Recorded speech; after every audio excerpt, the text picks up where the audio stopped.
Shalom sahabat Kalimatulu dimanapun berada. Apa kabar sahabat Kalimatulu semua? Saya berharap sahabat semua ada dalam keadaan sehat dan selalu di dalam pertolongan Tuhan kita Yesus Kristus. Terus dukung perkembangan channel ini dengan cara like, komen, dan subscribe.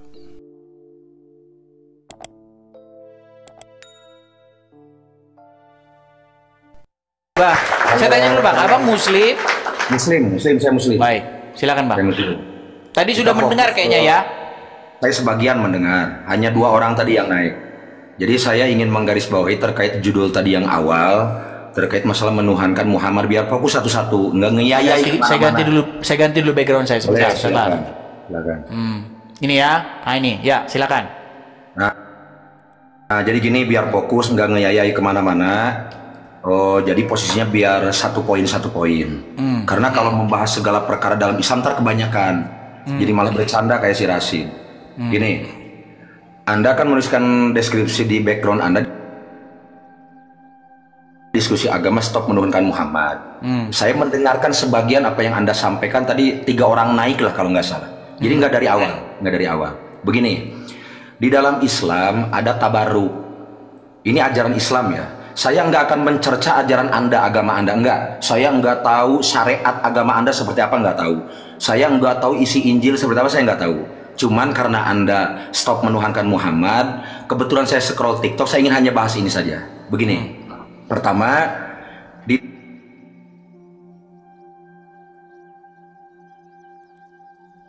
dalam Islam ada tabaruk. Tabaruk itu ngalap berkah, bukan menuhankan. Antara tabaruk ada wusul, ada tawasul. Ini yang harus dipahami. Wusul itu langsung kepada Allah, itu dilakukan oleh umat Islam. Dan ada juga tabaruk. Tabaruk itu ngalap berkah, seperti sholawat kepada baginda Nabi, lalu ila hadrati, misalnya kepada para nabi, para waliyun min auliyaillah, kepada ulama, dan juga kepada guru-guru. Bahkan bisa tawasul terhadap perbuatan baik kita. Jadi ketika Anda melihat, misalnya tadi kan Anda mencontohkan ceramah sebagian orang tuh, saya lihat tuh, ada Habib Fikri, saya lihat di sana, ada Habib Bahar. Pertama, hadis terkait masalah ada sahabat yang meminum air kencing, itu ada ikhtilaf di kalangan ulama.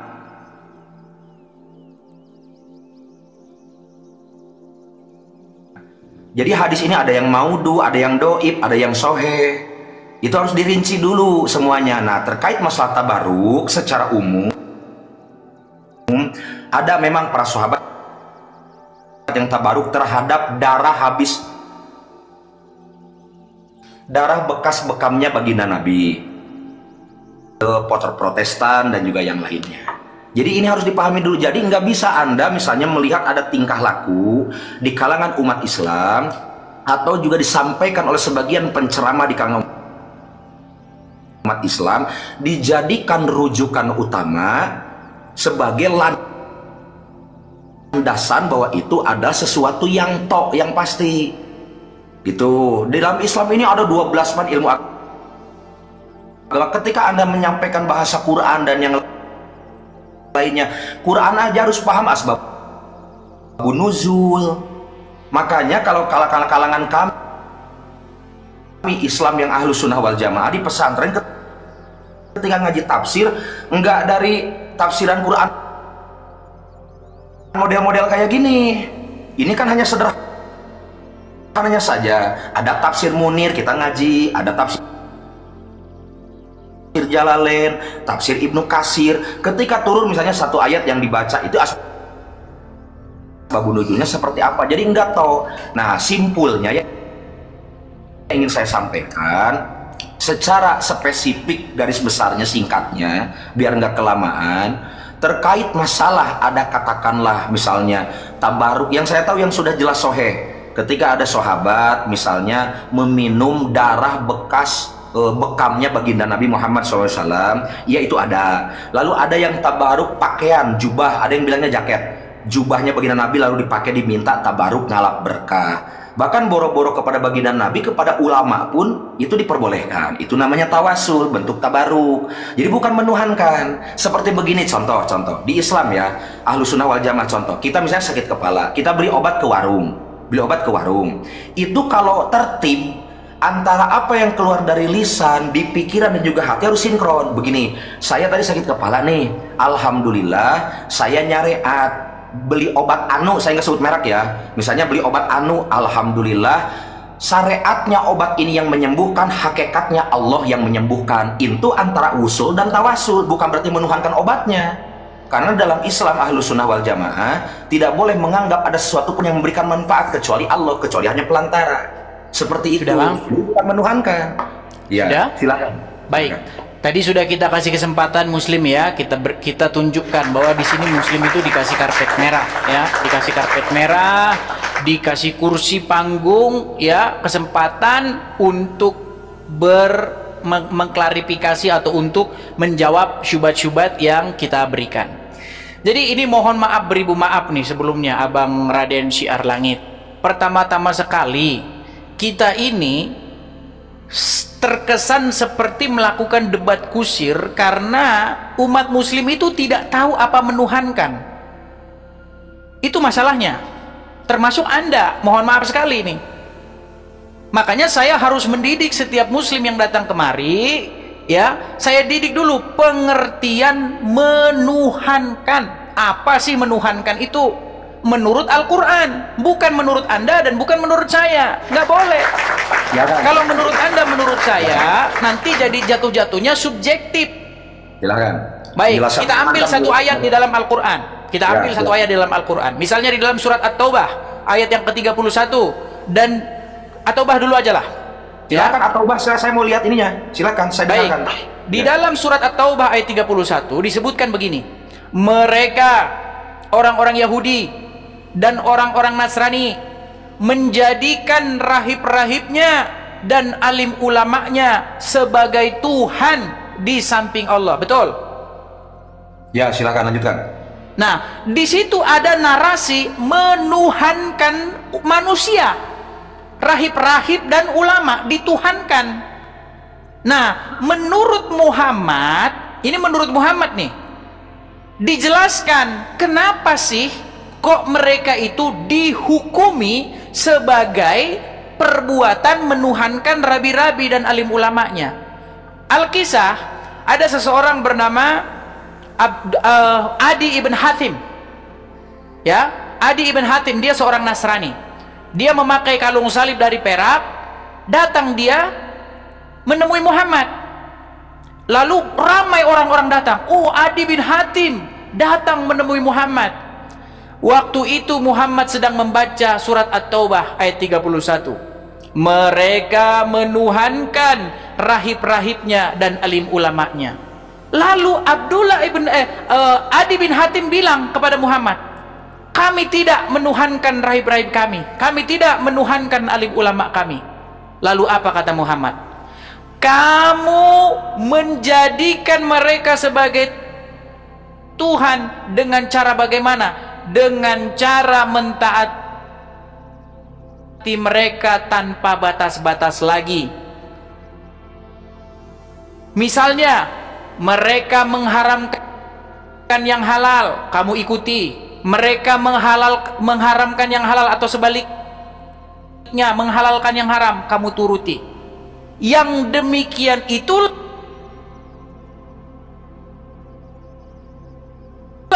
ibadah kamu kepada rahib-rahib dan alim ulama kamu. Ini menurut penjelasan Muhammad, biar kita tahu. Bukan berarti bahwa mereka itu percaya bahwa alim ulama itu sang pencipta alam semesta. Bukan berarti seperti itu ya. Dengan cara mentaati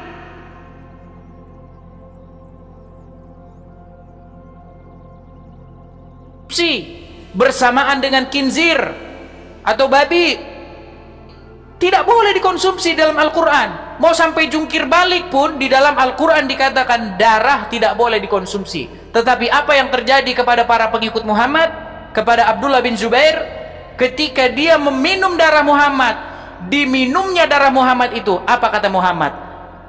Karena darahmu telah bercampur dengan darah saya, maka haram tubuhmu disentuh oleh api neraka. Apakah Muhammad memarahi orang yang meminum darahnya? Ya kan? Jadi kalau kita pakai standarnya Muhammad, kita pakai hukumnya Muhammad, sebenarnya pengikut Muhammad itu udah menuhankan dia dengan cara dia lebih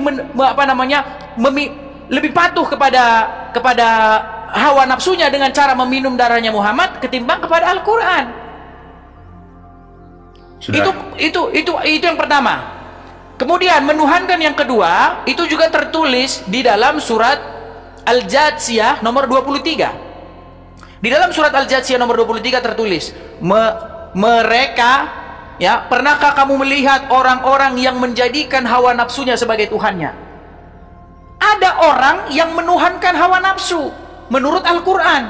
Apakah menuhankan hawa nafsu itu gini, wahai hawa nafsu, berikanlah kepada, kan nggak ada.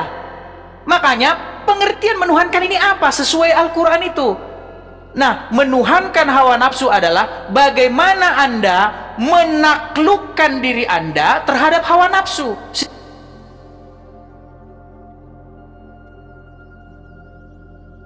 sehingga Anda mengikuti hawa nafsu itu, taat, patuh, tunduk, takluk, dikuasai oleh hawa nafsu itu. Ketika seseorang dikontrol oleh hawa nafsunya, dia melakukan keinginan-keinginan hawa nafsunya, artinya dia telah menjadikan hawa nafsu itu sebagai ilahnya yang menguasai dia. Nah, sekarang apa yang terjadi kepada umat muslim? Siapa yang menguasai umat muslim?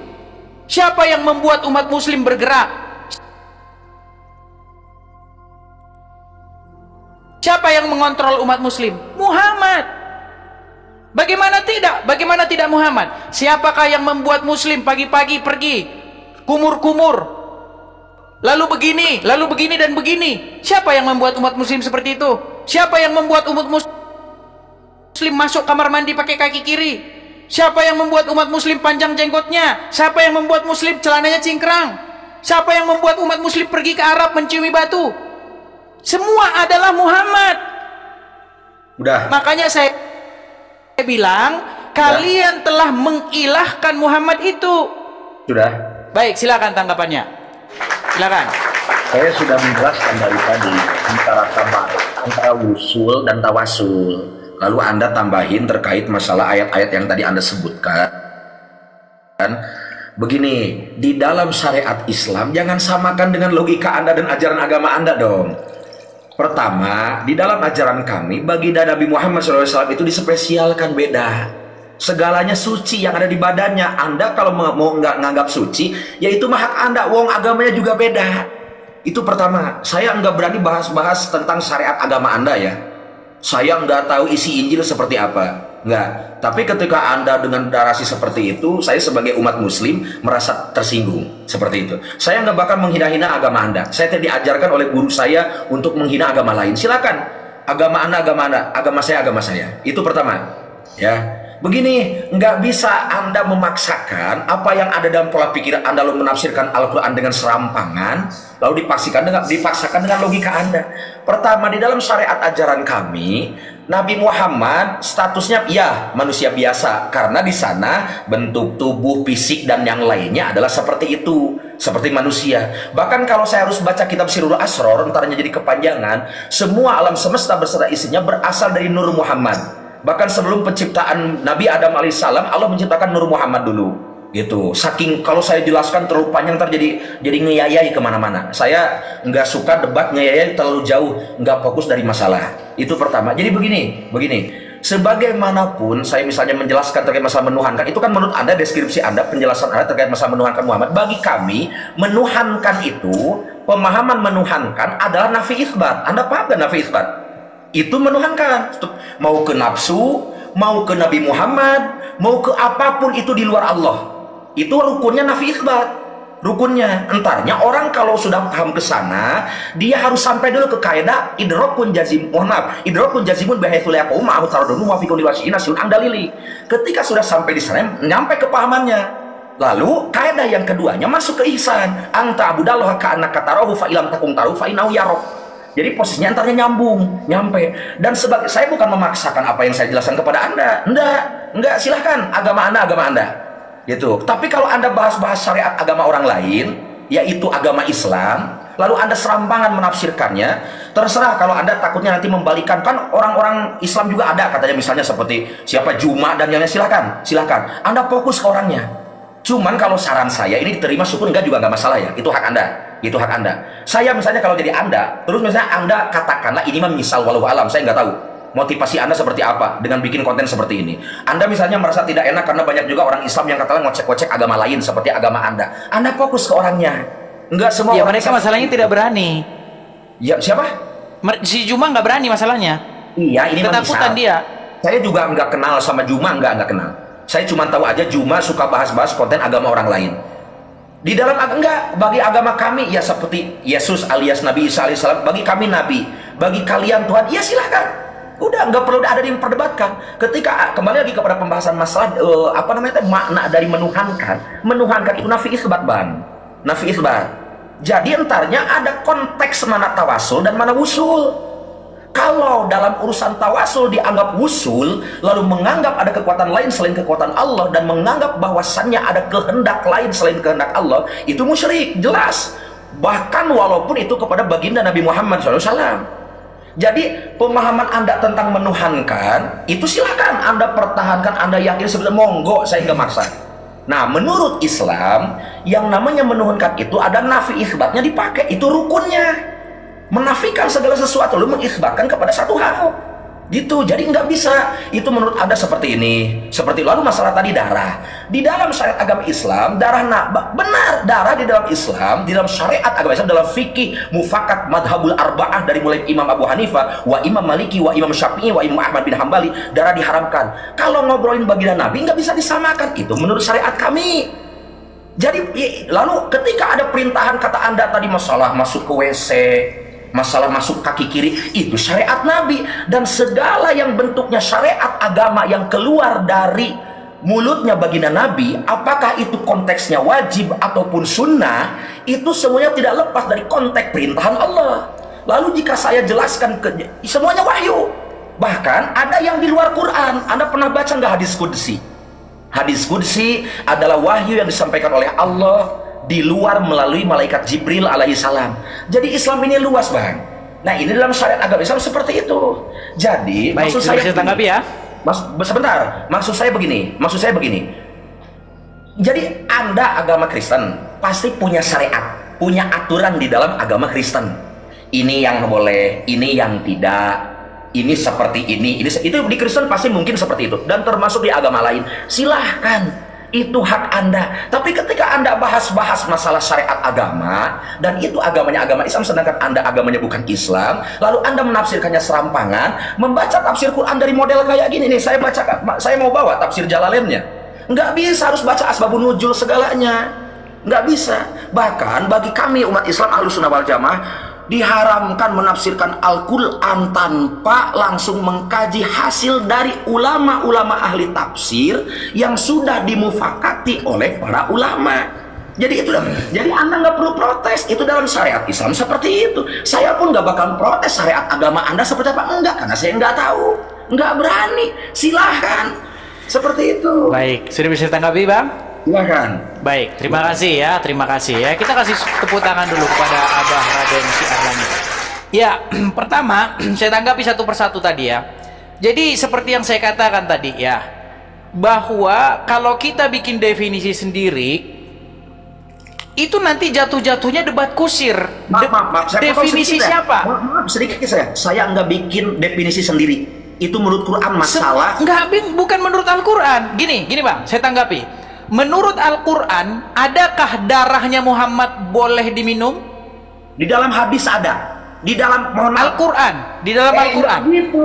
Nih, Islam itu aturannya Quran, hadis, ijma sama qiyas. Di ayat berapa? Bisa Quran doang.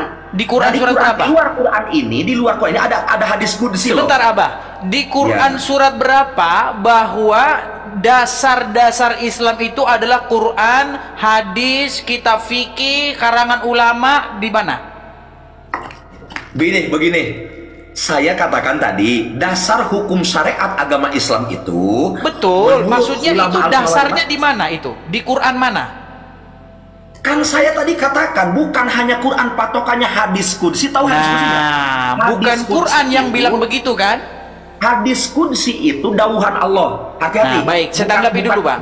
Karena apa waktu yang saya nih, disampaikan tadi kan Nabi. Abang bicara, saya diam, ya kan? Biar gantian gini, Bang. Ya, Jadi silakan. inilah yang saya bilang bahwa mereka ini memang menuhankan Muhammad, bahkan lebih daripada itu, bahkan menuhankan para ulama juga. Gini, menurut Al-Quran, janganlah kamu mengkonsumsi darah, nggak boleh. Hewan yang dicekik nggak boleh, khinzir, babi nggak boleh, nggak ada di situ kecuali babinya si fulan, nggak ada, tidak ada di situ ilah kecuali ini, nggak ada. Saya Nggak ada paham sama dari sekali. tadi. Tapi saya paham Anda matoknya ke Quran doang dari tadi. Anda matoknya ke Quran Justru doang. begini Bang, justru begini. Al-Quran itu mengatakan bahwa Quran itu menjelaskan segala sesuatu, betul? Iya, betul. Kenapa yang Anda pakai kitab di luar Al-Quran? Ada hadis kursi apa? Makanya ini akibat umat muslim menuhankan yang lain, maka mereka menganggap Hadis wahyu-wahyu di luar yang itu- lain. Hadis kursi itu wahyu Allah. Di Hadis mana? qudsi Di mana itu ayat Quran wahyu yang Allah. mengatakan bahwa hadis qudsi itu wahyu Allah? Pernah? Ya Allah ya Rabbi. Hadis kursi itu wahyu Allah. Iya, itu perkataan di luar Al-Quran, betul? Quran itu dawuh Allah yang sampai kepada baginda Begini Nabi Muhammad Abah, Jibril. begini. Hadis kursi Perkataan adalah bahwa wahyu Allah begini Bah, yang dengar Abah, disampaikan oleh dengar Allah Bang langsung Raden. ke baginda Nabi. Begini Bang Raden, gantian dulu. Tadi kan waktu saya. Gimana ini?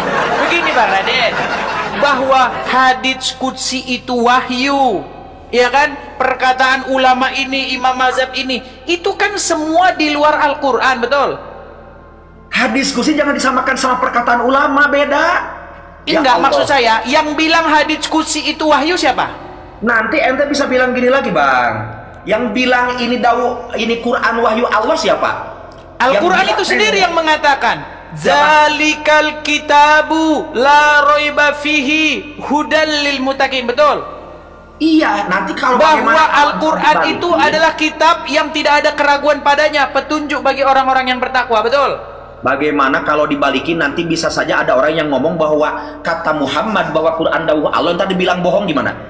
Bukan begitu, maksud saya begini, sebelum kita melebar kemana-mana. Iya, makanya. Begini loh Bang, yang jadi masalah tuh begini. Quran doang. Begini Bang, Anda nanya yang Quran jadi doang. masalah tuh begini. Quran bilang bahwa Quran itu lengkap, menjelaskan segala sesuatu, betul, petunjuk. Tapi yang dilakukan Muslim apa? Oh bukan Quran petunjuk, bukan Quran kitab menjelaskan. Malah mereka merujuk kepada kitab karangan A, kitab karangan B, kitab karangan C. Akibatnya apa? Akibatnya memang boleh meminum darah manusia. Namanya siapa? Namanya Muhammad. Dibilang, oh itu spesial, beda. Kalau darah Muhammad beda. Nggak ada dalam Quran itu, jangan kalian minum darah kecuali darah Muhammad. Nggak ada. Iya. Nah, itu pertama. Sebentar, saya tangkapi dulu satu persatu. Permasalahannya satu. Anda matoknya ke Quran doang. Itu doang. Anda Jadi tidak cukup. kami, Jadi tidak Quran, cukup. hadis, Tidak ijma, cukup. qiyas. Tidak cukup Al-Quran bagi seorang Muslim. Pokok gini. Sebentar Pak, pertanyaan saya simpel. Apakah tidak cukup bagi seorang Muslim Al-Quran memberi petunjuk? Bukan.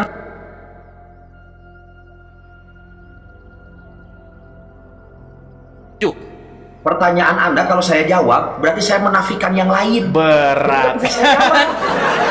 Gini. Kalau pertanyaan Anda saya jawab, saya paham. Pertanyaan Anda, apakah nggak cukup Quran sebagai petunjuk Islam? Kalau saya menjawab iya atau tidak, saya menafikan yang lain. Udahlah, misalnya hadis qudsi, saya kembali kepada yang tadi, itu dauhan Allah sama gimana? Bang, pertanyaan saya simpel aja loh, Bang. Bang Raden Syiar Langit, apakah misal nih, ini misal ya, misal nih, ini heboh ini kalau sampai kejadian. Misal saya masuk Islam, oke? Saya jadikan Al-Quran itu sebagai kitab petunjuk saya, apakah saya akan tersesat? Tidak. Oke, kalau Anda sudah tidak tersesat, sudah benar dengan Al-Quran, kenapa Anda cari kitab yang lain? Di dalam Quran juga disampaikan, ikutilah Muhammad sebagai Rasulku. Oke, di dalam Al-Quran disuruh mengikuti Muhammad, betul? Iya, karena Nah, menyampaikan Muhammad salah menyuruh apa? agama Allah. Muhammad menyuruh apa? Banyak perintah-perintah yang berkaitan dengan sunnah. Di dalam Al-Quran, Muhammad menyuruh untuk mematuhi firman Allah, betul? Betul. Hadis Sekarang qudsi juga yang firman Allah yang mana? Firman Allah di dalam Quran yang 1440 ayat dan juga hadis qudsi firman Allah. Di mana? Duh, yang bilang hadis qudsi firman Allah siapa? Nabi Muhammad. Iya, tapi itu perkataan-perkataan di luar Al-Quran. Ya makanya di sini titik temunya dari tadi juga saya paham. Nah, makanya maksud Anda. yang saya maksudkan begini loh, yang saya maksudkan begini. Tadi, oke lah, saya terima semua omonganmu. Tapi kalau kita turutin pun ke sini, nanti ujung-ujungnya apa? Ujung-ujungnya nanti kalian bilang, oh itu hadis doif, itu perkataan doif. Jadi serba salah. Diturutin salah, nggak diturutin salah. Pertama saya turutin. Misalnya nih, kalau kalian harus merujuk kepada hadis, ya, merujuk kepada hadis qudsi, merujuk kepada gini. Ada satu perkataan Muhammad bilang begini, kalau ada lalat masuk gelas, ya kan, maka lalat itu harus dicelupin ke dalam, betul? Ya. Lalu diminum, betul? Maksudnya kalau dicelupin semuanya nggak bakal jadi penyakit gitu. Iya, artinya kalau ada lalat masuk, kalau ada lalat masuk, maka kalau dicelupin ke dalam itu malah tawar gitu loh. Artinya Ya, karena ada kurang lebih di sayap. seperti itu. Sebentar. Di sayap lalat itu satu racun, satu penawar, betul? Ya.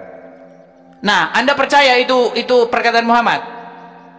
Saya cari, gini, mohon maaf, saya harus cari hadisnya. Kan muter, kan kita turutin kemauan mereka, kita udah turutin. Oke lah, hadis qudsi itu wahyu. Oke lah, hadis-hadis itu wahyu. Kita anggaplah, kita turutin dia. Tapi dipalsu-palsukan juga sama mereka nanti. Yang maksudnya Masalahnya siapa, begitu loh, serba salah bang. Ke Quran doang dianggap tidak cukup Al-Quran, harus ke hadis. Oke, diturutin hadis. Oh enggak, itu enggak benar. Gimana sih? Dia maunya gimana bang? Begini. Makanya kenapa ada hadis yang doib, yang maudu, hadis yang lemah. Kenapa di dalam umat Islam tolabul ilmi paridotun, makanya wajib cari ilmu. Oke, berarti yang bikin rugi berarti palsu. Maksudnya begini, mohon maaf. Maksud saya begini, kenapa ada hadis yang palsu dan yang lainnya? Yang namanya pemalsuan, orang berdusta atas nama Allah, orang berdusta atas nama Nabi Muhammad, ya ada aja bang. Kenapa kita di pesantren ngaji kalau hadis apal sama perawi-perawinya, biar tahu mana yang hadis sahih dan tidak, siapa mu'alifnya. Itu setahu saya nih bang ya, diwajibkan untuk mencari ilmu itu seperti itu. Oke, tapi setahu saya nih, sedikit. Saya aja merasa enggak menguasai ajaran Islam secara kafah keseluruhan. Ya makanya saya sedang mengajari nih, karena saya udah 13 tahun pelajari agama Islam. Oh, 13 tahun? 13 tahun saya mendalami agama Islam. Coba, mohon maaf, saya sedikit saja. Saya mau tahu aja sedikit saja. Kalau Anda mempelajari masalah Islam 13 tahun, saya mau tahu 12 pan ilmu agama yang diwajibkan dicari. Pan apa aja? Itu ajaran ulama, bukan ajaran Islam. Ajaran Islam itu. Nggak ada dalam Quran. 12 di Quran surat berapa, Bang? Anda patokannya Quran terus dari tadi. Makanya saya bilang yang saya pelajari agama Islam, bukan agamanya ulama. Makanya saya bilang umat muslim tidak lagi bisa membedakan mana Quran, mana perkataan ulama. Gini Bang, saya tanggapi dulu sedikit. Gini Bang, saya tanggapi sedikit nih. sedikit nih Bang. mengatur aturan Betul, Islam menurut betul tidak? menurut otak ente nggak bisa. Oke, 13 oke, tahun saya yang mana? Kalau sedikit 13 nih Bang. tahun, ente Tadi belajar Anda bilang Islam, minimal ente sudah bisa memahami 1000 bait alfiah. Coba saya dengar. nah, ini ditambah-tambah lagi kan 1000. Di mana lagi? Itu ayat berapa, Bang? Kita fokus Quran. Saya mau nanya kepada Anda, huruf Sebentar dulu, ifa ada berapa? sebentar. Huruf ifa ada berapa? Waduh, Huruf ifa ada nampaknya dia berapa? sudah mulai emosi. Ente baca Quran. Ente Quran. Oke, kita Bang. fokus Quran. Tenang, Kita fokus Quran. tenang, tahan dengerin dulu. diri. Ini Kita fokus ujian. Quran. Ya, Tahan fokus diri. Quran.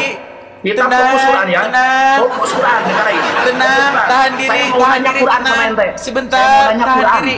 Saya mau nanya Quran sama Raden ente. Syiar Langit, tenang, tahan diri, Nanya tahan Quran diri. saya sama ente. Hukum Iya, tajwid tahan bahasa diri Al-Quran. dulu, tenang, Ini tenang. pelajaran Sudah? dasar anak SD. Sudah bisa Saya tenang? mau nanya. Sudah Mau bisa nanya, tenang? Huruf ifa ada berapa? Sudah bisa tenang Huruf belum? ifa ada berapa? Sudah tenang belum? Huruf ifa ada berapa? Sudah tenang belum? Belajar 13 tahun Islam huruf ifa Ya, ada berapa? sudah tenang, Itu sudah bisa belajar saya baca jawab. Quran, bukan hadis. Sudah bisa saya Bukan jawab. hadis. Baca Quran. Sudah bisa saya jawab belum? Ya kan? Huruf ifa ada Baik, berapa? saya tanggapi dulu satu dari yang tadi. Huruf ifa Satu dulu ada dulu, berapa? satu Jawab dulu. Nah, kan Huruf diajak ifa ke dulu ada berapa? hadis, lari ke Quran. Diajak ke Quran, nanti lari lagi. Mereka ini kayak gini terus loh. 12 tahun belajar Islam masa nggak tahu Tadi huruf saya ifa? bilang, ayo kita fokus ke Quran, lari Iya, ke fokus ke hadis. Quran. Sekarang Saya kita ke memang hadis, fokus lari ke Quran. Saya dari tadi juga ngomong fokus ke Quran. Bang, tadi Ini Anda tentang bilang, Quran, pertanyaan tadi saya. Anda bilang, Pertanyaan saya tentang hadis Quran. itu harus kita Pertanyaan saya kaji. tentang Quran, toh. Harus kita Hei, kaji saya apakah coba dia mau baca perawinya, ayat Quran. Saya mau matanya tahu. dan lain sebagainya. Mau Itu tahu tadi saya Anda baca Quran itu katakan. seperti apa? 13 Padahal tahun belajar tertulis Quran, baca loh di Quran itu situ seperti apa, coba? Sahih Saya mau Muslim. tahu. Quran. Sahih jangan Muslim ke betul Sahih nggak? Muslim. Enggak ke hadis, enggak Quran. Quran. Namanya 13 sudah Sahih tahun. Muslim, tapi 13 tahun dipalsu-palsukan. belajar Quran, masa nggak tahu huruf ifa? Sahih Bukhari, Masa tapi nggak tahu? dipalsu-palsukan. Huruf ifa ada berapa? Bagaimana mungkin 13 Sahih tahun belajar Muslim Quran. Anda 13 palsu-palsukan? tahun belajar Quran gimana ini? Gimana sih? 13 tahun belajar Katanya Quran. Sahih, 13 tahun belajar Quran. tapi palsu. 13 tahun belajar Quran. Makanya Mulutnya Iwan. saya wah udah marah-marah dia saudara sudah keluar kan sifat aslinya sudah keluar kan bentar lagi kesetanan sebentar lagi kesetanan kesurupan kesurupan huruf IPA ada berapa goblok? Goblok, huruf IPA yang sabaraha? kesetanan Hah? kesetanan Dia kesetanannya. Allah IPA ada berapa sih? kumaha Dia orang mana? kesetanan Dia kesetanan mana? kumaha sih Ini tentang pir. Yo, pir. jangan kesetanan begitu Saya mau nanya ke siapa? Ya, 13 tahun saya baca Quran. 13 tahun belajar yang Quran saya sih. pelajari Quran. Iya, Quran. Di dalam Quran nggak ada huruf ini ada berapaan, nggak ada itu. Ngarang bebas aja. Saya nanya huruf Tidak ada di dalam Al-Quran. Diperintahkan apa? Apa diperintahkan Al-Quran? Jika kamu ragu-ragu tentang apa yang diwahyukan kepada kamu, maka tanyakanlah orang yang membaca kitab sebelum kamu. Jangan kesetanan, saudara. Kesetanan, nanya Quran. Jangan kesetanan seperti itu. Saya mau ngetes baca Quran ente. Saya coba dengar baca Quran ente. Oh, makanya aku bilang kan mereka ini lomba baca Quran. Mereka ini lomba baca Quran. Jangan dulu ke tafsir. Aturan di dalam Islam. Dulu saya begitu. Saya sudah cerita berkali-kali. Baca Quran dulu. Ketika saya pertama kali belajar Al-Quran, saya ketemu dengan guru, dengan ustaz. Ya kan, disuruh baca. Qul huwallahu ahad. Tapi saya baca. Qul huwallahu ahad. Oh, tidak seperti itu bacaannya. Bacaan yang benar. Qul huwallahu ahad. Lam yalid wa lam yulad. Harus jadi mereka pelajari itu. Aturannya seperti itu. Yang dipelajari cara baca huruf hijaiyah, bukan cara memahami isi Al-Quran. Memahami isi Al-Quran itu cara baca dulu. Mau gimana paham? Untuk apa orang kita orang Indonesia? Jadi salah. Kita Indonesia salah aja panjang pendeknya jadi kita harus kita orang Indonesia harus merujuk kepada bahasa yang Gitu, bisa Pak. kita mengerti. Makasih Kak Veto, makasih. Allah siapa? Coba Loh, ayat begitu. baca kusia ayat hiji Al-Anfal. Baca sok buka tafsir. Lomba baca baca huruf. aja jangan baca. Baca apa bacaannya? Baca. Sudah kubilang, mereka ini kalau baca Quran 13 tahun lomba belajar Quran. baca huruf Arab. 12 tahun baca Quran 13 Apakah tahun. mereka tahu artinya? 13 tahun. Nehi. Bahkan assalamualaikum aja banyak muslim yang nggak tahu artinya. Yo, Coba Allah, tanya setan, muslim, Pak. apa arti Pir. assalamualaikum? Permisi. Pir, Pir. Arti assalamualaikum aja nggak tahu. Banyak orang Islam nggak tahu arti assalamualaikum. Ya, dia itu yang nggak Artinya tahu. katanya permisi. Enggak bisa dijadikan semuanya begitu.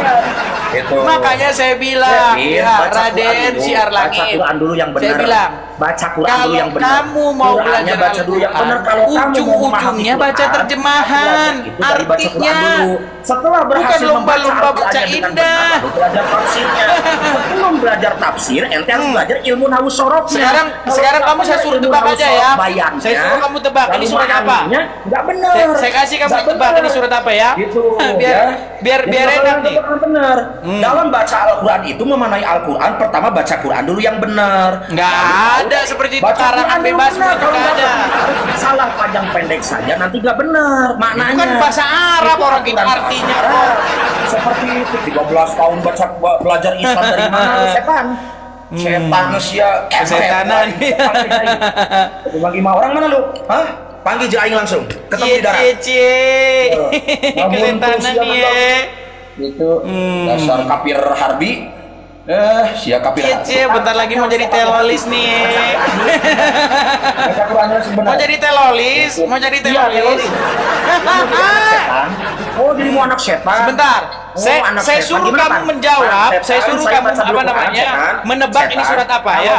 belajar baca Quran itu belajar dulu Ini baca Quran. saya akan bacakan, saya Belajar akan tahdirnya, putarkan baca video. tulisnya, baca Nih ya. muskilatnya, Nih. yang paham, lalu Oke, apa? baik, nggak apa-apa, kita turuti. Kita Nanti turuti. setelah beres, lalu ente Kita belajar turuti, tafsirnya. saudara-saudara, Sebelum bisa kita memanai turuti. mana tafsirnya, ente harus belajar dulu nahwu sorofnya, ilmu Nahwu bacanya. sorof. Nah, itu Oh, cara iya, memahami iya, nggak apa-apa, Quran dan nggak apa-apa, yang lainnya. nggak apa-apa, nggak apa-apa. Begitu, seperti itu. Huntu, huntu hungkul sia mah kaprot ku aing. Batu bener. Sia. Sebentar ya. Sebentar ulah sok ngahuntu hungkul sia. Itu ngahuntu sia ngahina nabi kehed. Aing ge teu ngahina agama sia bebe. Di mana menghinanya? Iya, itu Coba, nih. Ini surat apa? Surat apa ini? Surat apa? Iya. Surat apa ini? Surat apa nang sebutkan bapak Quran teh loba. Surat sebentar nih. Sia baca. Sabar. Nih. Dengar. Di Bandungan ente baca Quran. Dengar. Coba saya ngetes satu ayat saja silakan terserah gitunya sok baca ku ente ku sia. Baca Quran ku sia sing bener. Baca Qurannya gitunya. Sia sok baca atuh sing bener. Gitu. Ya. Baca Quran 13 tahun belajar Al-Qur'an. Coba, itu surat apa? Belajar Al-Qur'an. Surat apa? 13 tahun belajar Al-Qur'an. Satu kali lagi ya. Ini surat apa? Dengar dulu. Dengar. Ini surat apa ini? Ditanya urusan Surat apa? baju dia sia teh nyaho. Sia dititah maca Quran tiap tadi ku aing. Denge Coba. Nanya surat apa? Babal surat Quran teh panjang loba. Aing lain hafid Quran. Itu sia teh yang tatut ku aing dibaca gitunya. Dia nyaho teh maca Quran bisa. Hah? Putus ngahina baginda Nabi. Kayak teh ya dengekeun ku sia. Dia ku sia baca lain. Coba, apa itu? Coba, apa itu? Bukan suruh nyetel handphone, suruh baca. Gitu. Baca ku sia. Tiada sanggup dia, saudara. Dia sanggup dia mana? Raden Siar Langit, tiada sanggup. Dia sanggup sia macaku nyebutkan surat huruf. Tiada sanggup menjawabnya.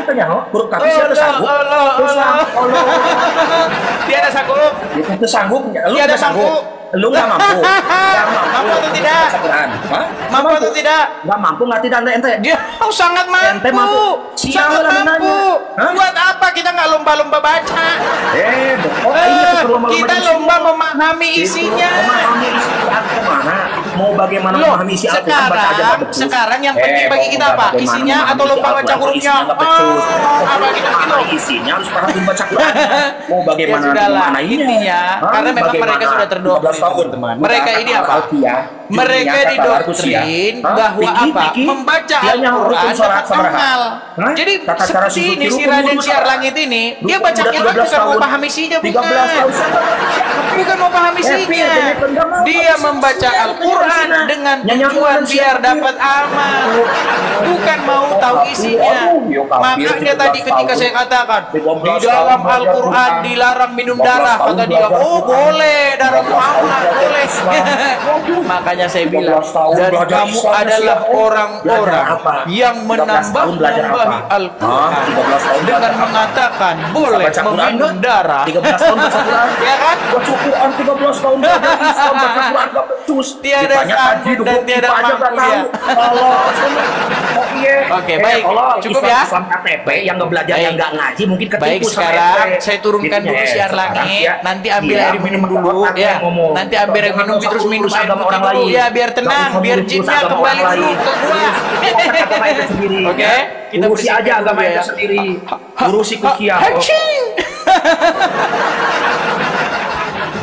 Aduh, berat, memangnya berat ya. Kamu sudah kubilang ya.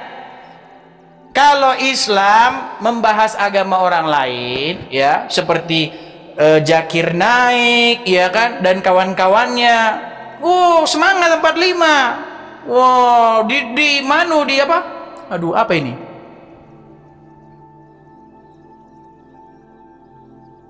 Peringatan senjata. Masa kita ada peringatan senjata? Nggak ada ini. Tok-tok ini kadang-kadang salah.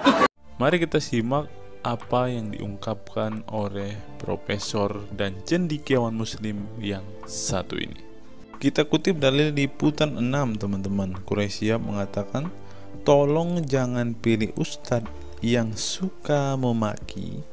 Kiai Haji Quraisy Shihab ibaratkan begini. Nah, teman-teman, ternyata ada juga ustadz-ustadz yang suka memaki-maki, teman-teman.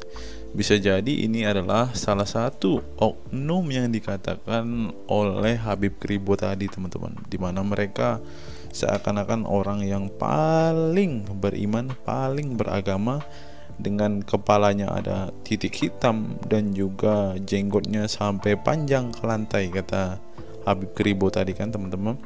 Di era modern ini, ketika ceramah agama mudah diakses melalui berbagai media, umat Islam dihadapkan pada pilihan beragama, ustadz atau penceramah yang dapat mereka ikuti. Namun tidak semua pendakwah menggunakan cara yang sejuk dan penuh hikmah dalam menyampaikan pesan agama. Menanggapi fenomena ini, wah ini ternyata sebuah fenomena nih, teman-teman. Berarti sudah sering terjadi nih, teman-teman. Profesor Kiai Haji Quraisy Shihab, seorang cendekiawan Muslim, terkemuka menekankan pentingnya memilih ustadz yang tidak memaki-maki dalam dakwahnya. Quraisy Shihab mengingatkan bahwa dakwah adalah ajakan kepada kebaikan yang harus disampaikan dengan cara yang baik pula. Ia menekankan pentingnya mencontoh akhlak Nabi Muhammad SAW yang selalu lemah lembut dalam menyampaikan ajaran Islam. Mengutip sabda Nabi Muhammad, barang siapa yang beriman kepada Allah dan hari akhir, hendaklah ia berkata baik atau diam. Ayahanda presenter Naswa Shihab menegaskan bahwa ini adalah pedoman penting bagi para pendakwah. Kata-kata yang baik dan penuh hikmah lebih efektif dalam menyentuh hati dan menggerakkan orang untuk berubah ke arah yang lebih baik.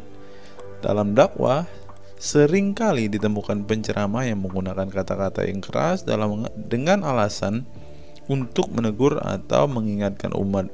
Namun, Profesor Quraisy Shihab mengingatkan bahwa cara ini justru bisa menimbulkan antipati dan menjauhkan orang dari ajaran agama Islam yang seharusnya penuh kasih sayang dan rahmat. Menukil Islam.co, Quraisy Shihab menjelaskan hal yang menarik ketika ditanya seseorang terkait kriteria ustadz yang tepat untuk dijadikan panutan atau sebagai penceramah. Mantan rektor lain, sekarang UIN, Syarif Hidayatullah Jakarta, ini menjelaskan dengan penuh kasih ibarat seorang bapak menasihati anaknya. Pilihlah ustadz yang menganut paham moderat. Anda tidak akan mendengar makian tutur mantan Menteri Agama ke-16 masa Presiden Soeharto ini. Quraisyah menjelaskan bahwa ustadz yang wasatiyah akan terbuka untuk dikritik dan tidak fanatik dengan satu pandangan dan menilai pandangan yang orang lain salah.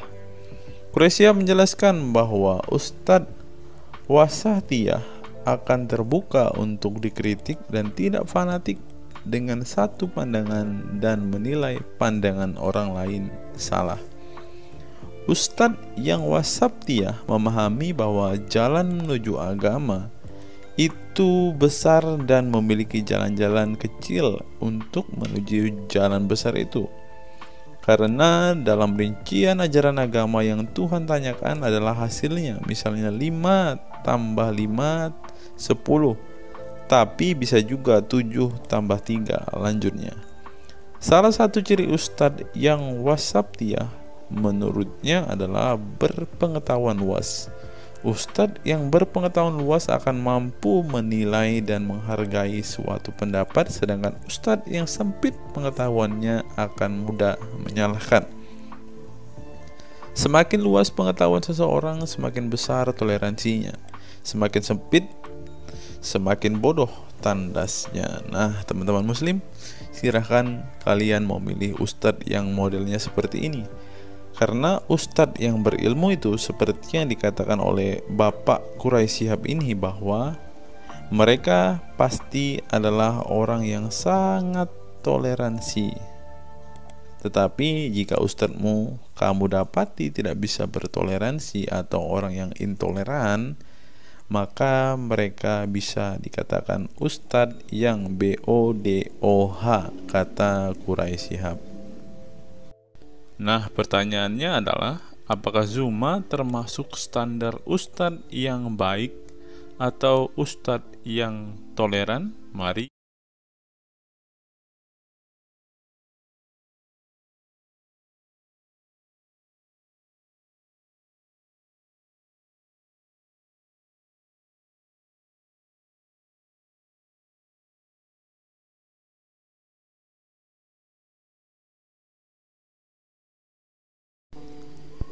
Google, mengapa Rasulullah disebut sebagai nabi penutup?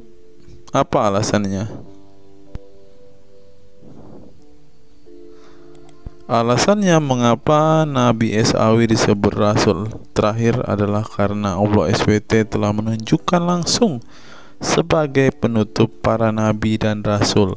Hal ini tercantum dalam Al-Quran yang merupakan firman Allah. Di sini dituliskan, mengapa Muhammad atau Nabi SAW disebut Nabi terakhir? Mari kita baca ya.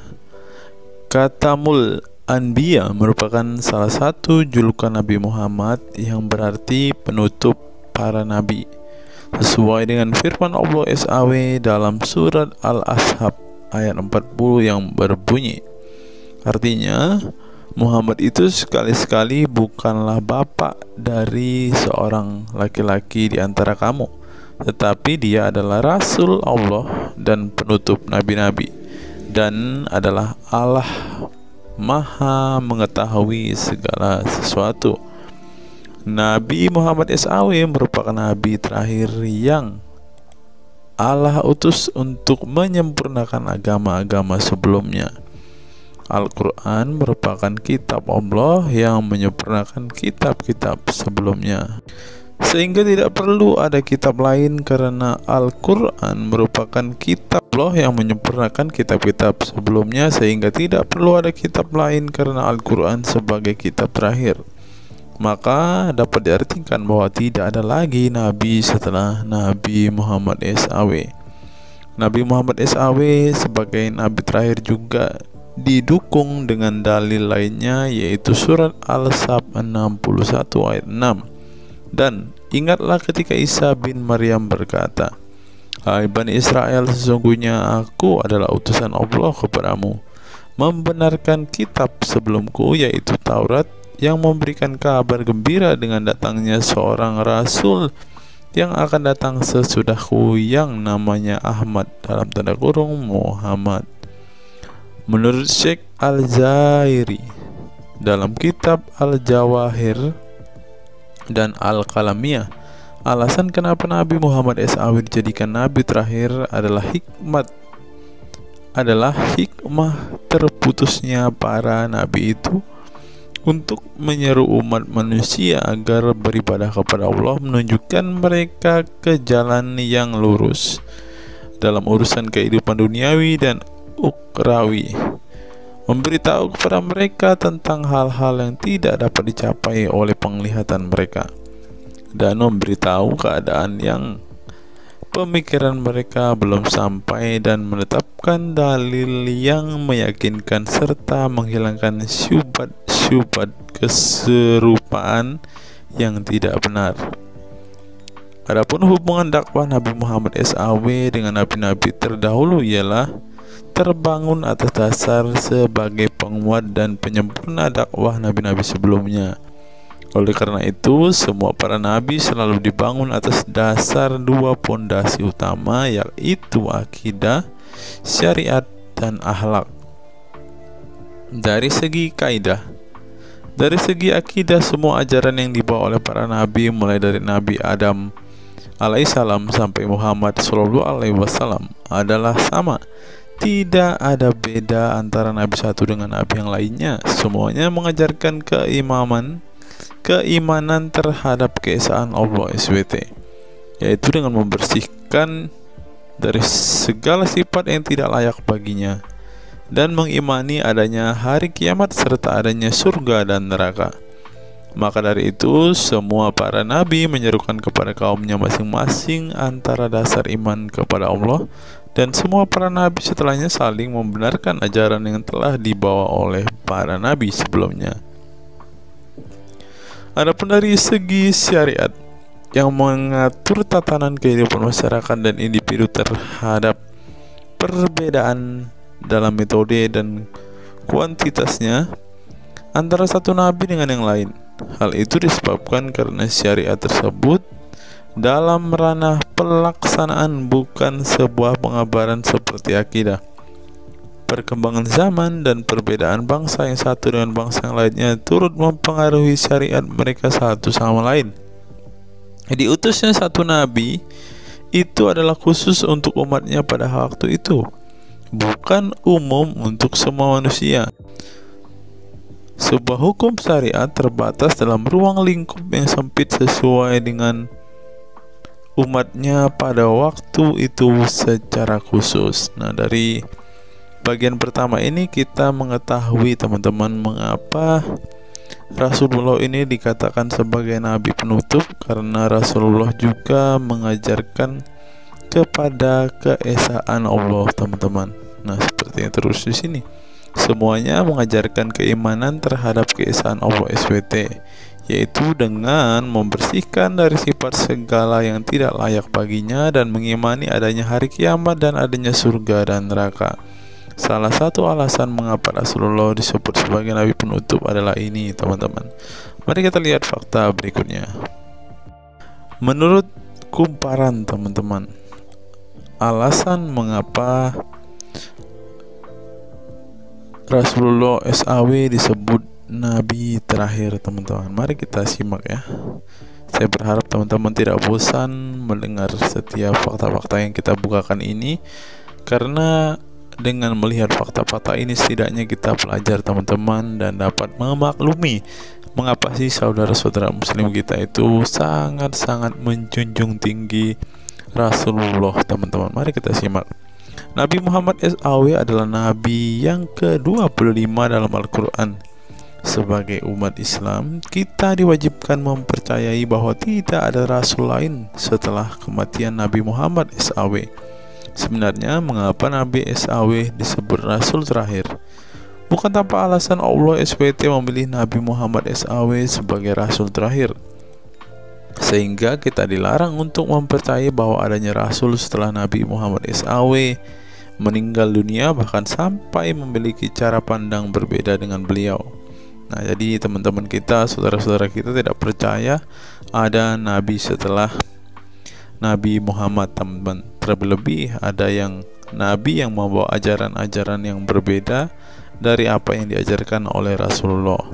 Berikutnya, alasan dibalik Nabi Muhammad SAW disebut Rasul terakhir. Nabi Muhammad SAW ditunjuk menjadi Rasul terakhir Allah SWT dan mendapatkan Al-Quran yang merupakan kitab sempurna dari kitab-kitab sebelumnya. Nah, mereka percaya juga kitab mereka adalah kitab yang paling sempurna. Karena kitab-kitab sebelumnya tidak sempurna, maka disempurnakan oleh Al-Quran, teman-teman. Artinya, wahyu yang sudah diterima Nabi Muhammad SAW sudah terputus sejak beliau meninggal dunia. Ibnu Katsir menjelaskan, ini merupakan nikmat Allah Subhanahu wa Ta'ala yang terbesar atas umat ini. Allah Subhanahu wa Ta'ala telah menyempurnakan untuk mereka agama mereka, sehingga mereka tidak lagi membutuhkan agama selain agama mereka. Mereka tidak pula membutuhkan nabi selain nabi mereka. Oleh karena itu, Allah Subhanahu wa Ta'ala menjadikannya sebagai penutup para nabi. Allah Subhanahu wa Ta'ala mengutus beliau kepada manusia dan kepada jin. Nah, jadi teman-teman, Rasulullah juga bukan hanya dikirim kepada umat muslim, kepada manusia-manusia yang percaya dan memutuskan untuk memeluk agama Islam saat ini, ternyata juga kepada para jin, teman-teman. Allah Subhanahu wa Ta'ala berfirman, artinya Muhammad itu sekali-kali bukanlah bapak dari seorang laki-laki di antara kamu, tetapi dia adalah Rasulullah dan penutup nabi-nabi, dan adalah Allah Maha mengetahui segala sesuatu.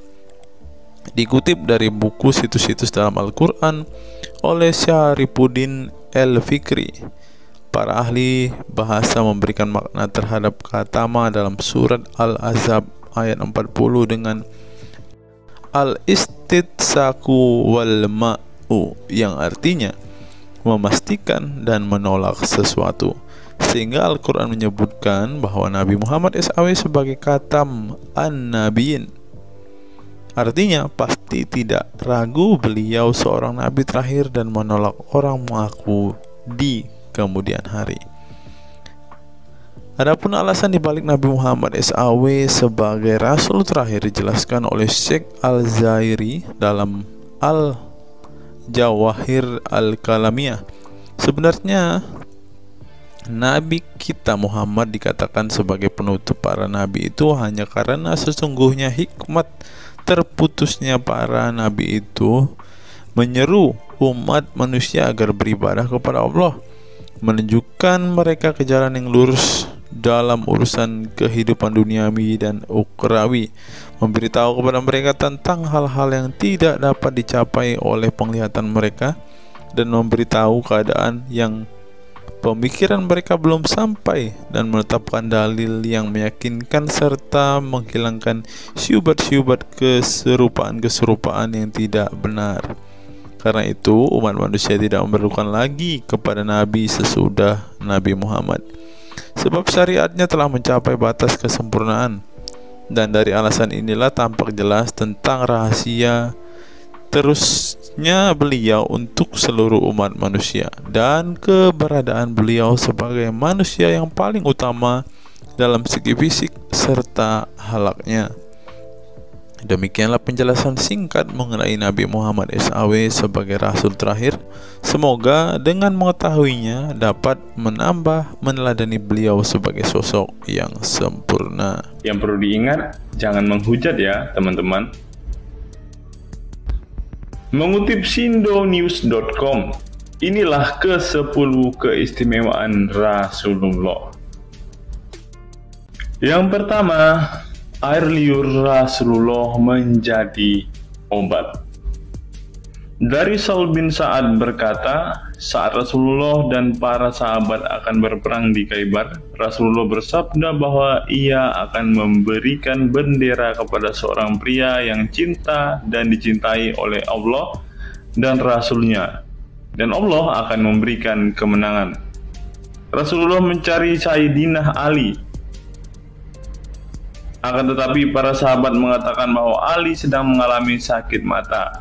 Rasulullah memerintah para sahabat untuk mendatangkan Ali kepada beliau. Kemudian Rasulullah meludahi kedua matanya dan mendoakannya. Seketika itu sakit matanya sembuh seakan-akan tidak ada bekas sakit sebelumnya. Kemudian sahabat Khalid bin Ali mengaku pernah digigit kalajengking di kakinya. Lalu Nabi meludahi kakinya dan mengusapnya. Seketika hilang sakit dan berhenti darahnya keluar. Khalid bin Ali mengatakan, aku digigit oleh kalajengking ketika aku di dekat Nabi Muhammad, lalu beliau meludahi kakiku dan mengusapnya. Yang kedua, rambut beliau membawa berkah. Sahabat Khalid bin Walid radhiyallahu anhu tak pernah kalah di medan perang. Di setiap perang, Khalid selalu meraih kemenangan dan membuat nyali musuh ketakutan. Ternyata penyebabnya tak lepas dari keberkahan rambut Nabi Muhammad yang selalu dia bawa ketika perang. Rambut beliau juga dijadikan sebagai obat bagi orang sakit. Yang ketiga, keringat Nabi Muhammad menjadi minyak wangi. Anas bin Malik menceritakan keberkahan keringat Nabi Muhammad sebagai minyak wangi. Beliau mengatakan, Nabi masuk ke rumah kami dan beliau qailullah, tidur siang di tempat kami. Ketika tidur itu Nabi berkeringat, kemudian ibuku datang membawa botol dan keringat Nabi Muhammad ditampung ke dalam botol itu. Kemudian ketika Nabi bangun dari tidurnya, beliau bertanya kepada ibuku, wahai Ummu Sulaim, apa yang sedang engkau perbuat? Ummu Sulaim mengatakan, ini keringatmu wahai Rasulullah, aku jadikan minyak wangi dan ini adalah minyak wangi yang paling wangi. Yang keempat, tidak memiliki bayangan. Asyadid Muhammad bin Alawi Al-Maliki dalam kitabnya Mafahim Yazid Antus Hahaha menyebut di antara kekhususan Nabi Muhammad adalah tidak memiliki bayangan. Karena memang beliau adalah cahaya dan cahaya tidak pernah memiliki bayangan. Nabi tidak memiliki bayangan meskipun ada sinar matahari. Ini didukung oleh doa Nabi yang meminta kepada Allah untuk dijadikan sebagai cahaya. Hal ini disebutkan oleh Imam Muslim dalam hadis yang menjelaskan tentang bacaan Nabi dalam doa sujudnya. Ya Allah, jadikanlah di dalam hatiku cahaya, di pendengaranku cahaya, dalam penglihatanku cahaya, di sebelah kananku cahaya, di sebelah kiriku juga cahaya, di depanku cahaya, dan di belakangku cahaya, serta di atasku cahaya, juga di bawahku cahaya, dan jadikanlah untukku cahaya. Dalam riwayat lain juga disebutkan, jadikanlah aku cahaya. Yang kelima, tidak pernah menguap. Dalam kitab Al-Qashais Al-Kubra, Imam Asyuyuti menyebutkan riwayat Nabi Muhammad yang sepanjang hayat tidak pernah menguap. Ditakris oleh Imam Al-Bukhari dalam kitabnya Al-Tariq dan juga Ibnu Abi Saibah dalam Musannafnya, dan dari Isa Ibnu Sa'ad dari Yazid bin Al-Asham, beliau berkata bahwa Nabi Muhammad tidak pernah menguap sama sekali. Yang keenam, hati beliau tidak pernah tidur. Keistimewaan lainnya adalah kedua mata beliau tertidur, namun tidak demikian dengan hati beliau. Suatu waktu Nabi Muhammad pernah ditanya oleh istrinya Sayyidah Aisyah tentang tidurnya selepas sholat witir. Wahai Rasulullah, apakah engkau tidur setelah sholat witir? Beliau menjawab, betul Aisyah, sesungguhnya mataku tertidur dan tetapi hatiku tidak pernah tidur. Ini sejalan dengan apa yang disebutkan beliau bahwa para nabi tidaklah tidur kecuali hanya mata mereka saja yang terpejam. Hati mereka tidak pernah tidur dari berzikir kepada Allah Ta'ala. Dan begitu juga para nabi tidur hanya matanya saja, sedangkan hatinya tidak pernah tidur. Yang ketujuh, jubah beliau sembuhkan orang sakit. Asma bintu Abu Bakar radhiyallahu anhu bertaburuk dengan jubah Nabi. Dari Abdullah bin Kaisan berkata, diperlihatkan kepadaku sebuah jubah tayalisah dari Kisra dan kerahnya berbahan dibaj. Juga kedua sisinya dijahit dengan dibaj. Asma berkata kepada budaknya, "Wahai Abdullah, jubah ini dahulu ada pada Aisyah hingga ia wafat. Setelah Aisyah wafat, aku pun mengambilnya. Dulu Rasulullah sering memakai jubah ini. Kami pun biasa mencuci jubah ini dengan air untuk menyembuhkan orang yang sakit." 8. Darah bekam Nabi diminum sahabat. Darah Rasulullah benar-benar barokah. Sahabat Abdullah bin Zubair radhiyallahu anhu pernah meminum darah Nabi. Diceritakan Abdullah datang kepada Rasulullah ketika beliau sedang berbekam. Setelah Rasulullah selesai, maka beliau memberikan darah berbekam itu sambil berkata, "Pergilah dan sembunyikan darah ini dari manusia." Maka aku pergi dan meminum darah itu. Selepas itu aku mendatangi Rasulullah kembali. Lalu Rasulullah bertanya, "Apa yang kamu lakukan?" Abdullah menjawab, "Aku sudah sembunyikan darah itu di tempat yang tidak boleh dilihat oleh manusia." Baginda Nabi berkata lagi, "Jangan-jangan kamu telah meminumnya?"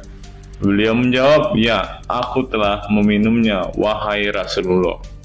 Setelah meminum darah itu, Nabi Muhammad berkata kepada Abdullah, "Sungguh engkau telah menjaga dirimu dari api neraka."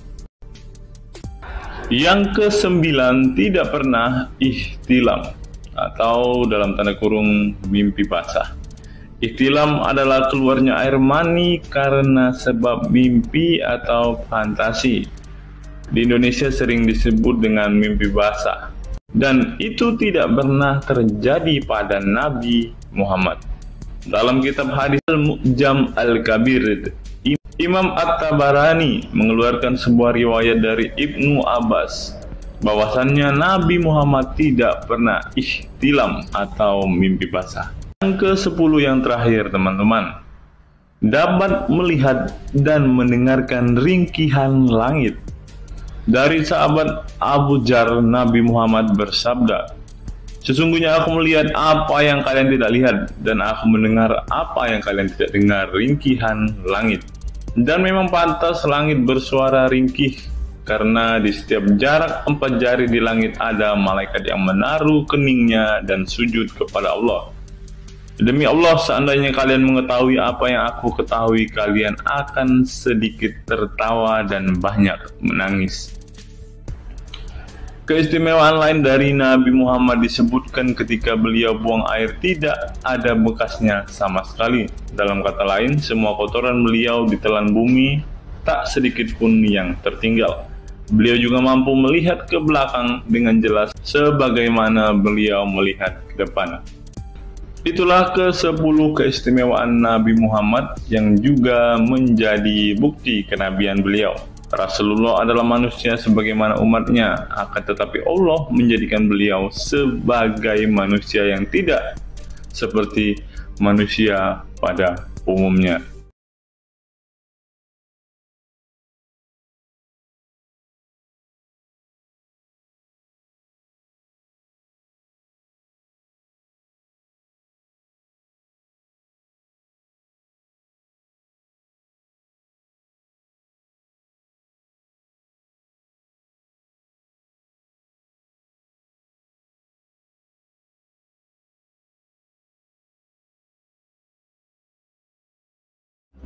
Hari ini kita akan menyimak sebuah kisah yang saya kutip dari sebuah artikel yang akan menggemparkan kita semua. Karena kisah ini berisi sebuah cerita tentang para sahabat Nabi Muhammad yang katanya masuk surga. Bagaimana mungkin para sahabat ini bisa masuk surga? Sedangkan junjungan mereka sendiri pun tidak mempunyai kepastian surga. Seperti yang diungkap Bapak Quraisy Shihab berikut ini. Tidak benar. Saya ulangi, tidak benar bahwa Nabi Muhammad sudah dapat jaminan surga. Mendengar apa yang dikatakan Bapak Quraisyab tadi, jelaslah bahwa Rasulullah pun tidak pasti masuk surga. Bagaimana mungkin para sahabat masuk surga jika sang junjungan sendiri tidak punya kepastian surga? Memang sedikit aneh sih teman-teman. Nabi tidak pasti masuk surga, tapi para sahabat masuk surga. Mungkinkah para sahabat lebih baik dari sang Nabi? Untuk itu, mari kita simak kisah para sahabat Nabi berikut ini dan temukan alasan mengapa mereka bisa masuk surga. Kisah sahabat Nabi Muhammad SAW yang dijamin masuk surga oleh Allah SWT. Semua manusia pasti menginginkan masuk surga Allah SWT, namun tidak semua jiwa bisa masuk surga. Ada banyak tantangan dan perjalanan yang sangat panjang yang harus dihadapi umat Islam hingga mendapat kesempatan Allah SWT untuk masuk surga. Itu juga belum tentu langsung masuk surga. Mungkin harus ke neraka untuk menghapus dosa-dosa terlebih dahulu. Meski demikian, kita bisa belajar dari kisah sahabat Nabi Muhammad SAW yang dijamin masuk surga Allah. Mereka tidak begitu saja mendapat tempat yang keindahannya kekal abadi. Berbagai ujian keimanan dan fisik dalam mengarungi kehidupan mereka di jalan Allah SWT. Siapa sajakah sahabat Nabi SAW yang dijamin masuk surga? Simak selengkapnya dalam ulasan berikut ini. Kisah sahabat Nabi Muhammad SAW yang dijamin masuk surga. Dalam sebuah hadis terdapat 10 sahabat Nabi SAW yang masuk surga.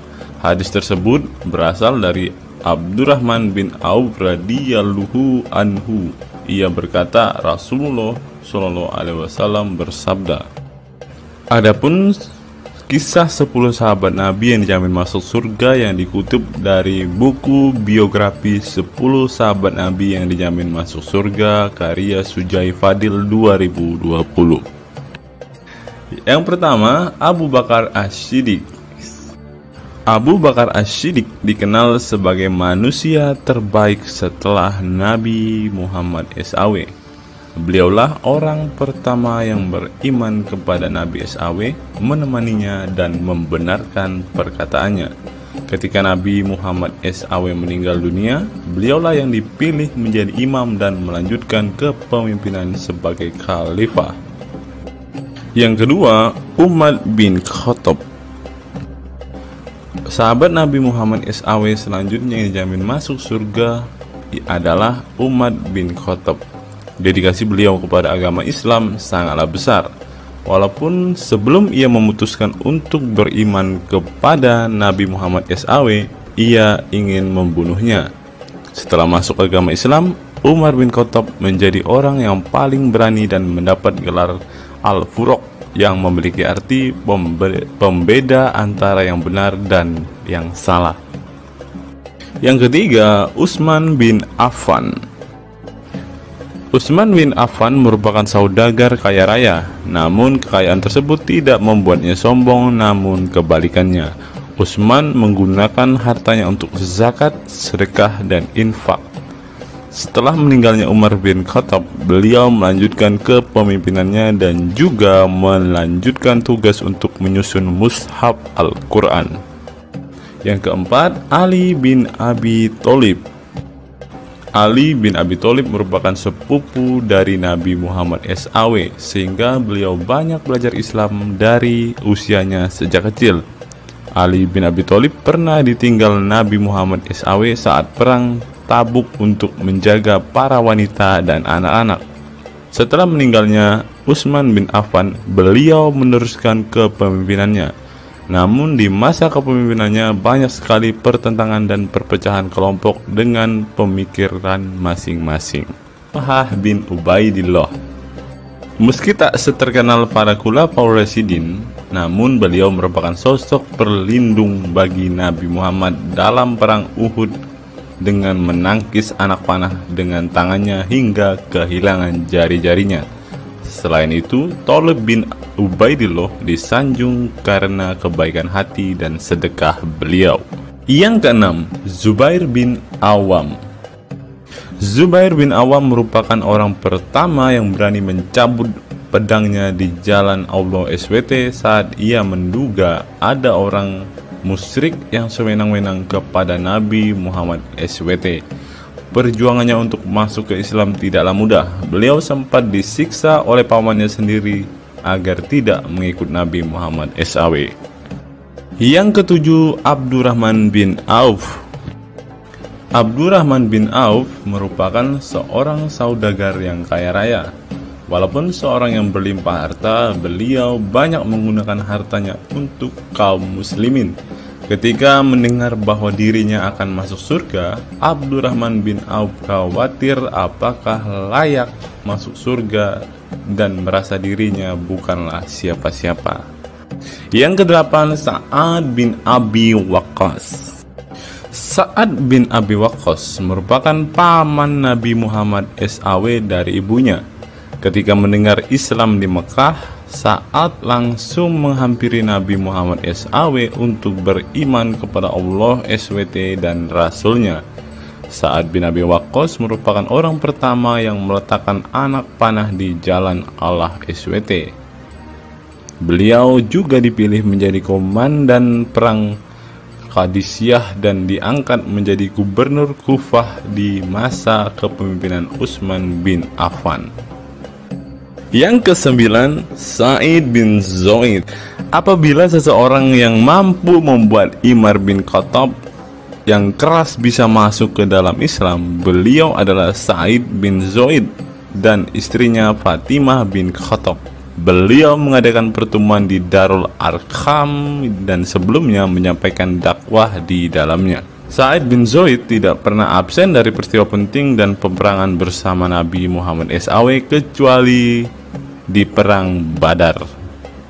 Yang ke-10, Abu Ubaidah bin Zarah.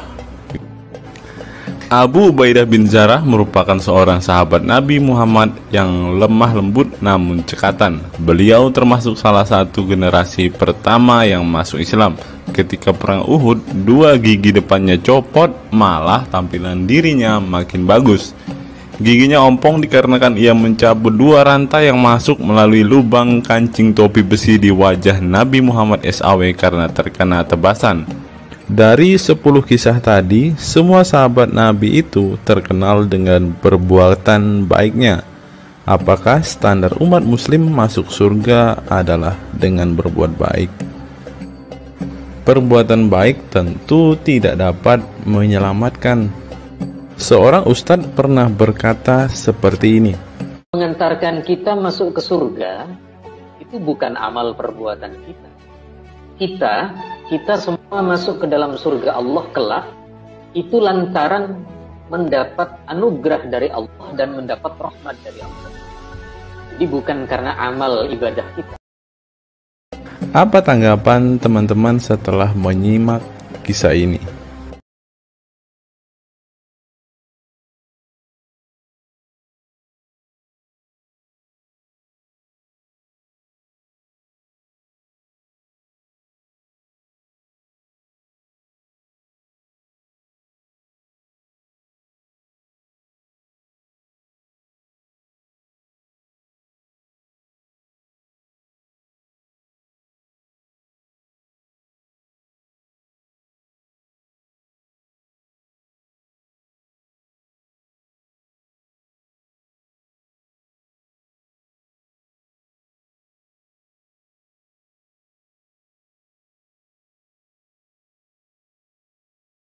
Saya teringat dengan satu perkataan seorang ustadz, teman-teman. Ustadz ini mengatakan bahwa memang benar saudara-saudara muslim kita itu hanya suka membaca Al-Quran, suka berbahasa Arab, tetapi pada kenyataannya mereka ini, teman-teman, ternyata adalah orang-orang yang tidak paham sama sekali dengan apa yang mereka baca, teman-teman.